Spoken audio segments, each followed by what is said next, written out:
नमस्कार है। के भन्नु छ अब खुसी छु एकदमै है। प्रथम त हाम्रो सम्माननीय मुख्यमन्त्री महोदय हाम्रो पार्टीको प्रेसिडेन्टलाई एकदमै धन्यवाद है दिन चाहन्छु, कारण यो सबै उहाँले गर्दाखेरि हो। एकदमै खुसी छु। आज हाम्रो स्क्रुटिनी भयो, त्यसमा अब हाम्रो डल्लै डकुमेन्ट्सहरूको चेक सबै भएर मेरो थ्रु भयो है।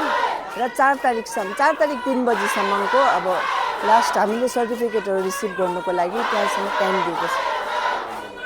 वार्डको काम त अलरेडी हामीले अब धेरै काम गऱ्यौँ है।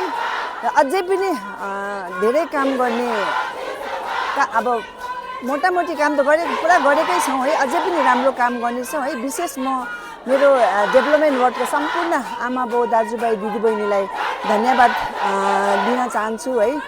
जसरी मैले काम गरेँ है, उहाँले मलाई त्यसरी नै अपनाउनु भइरहेको छ, त्यसको लागि एकदमै धन्यवाद दिन चाहन्छु।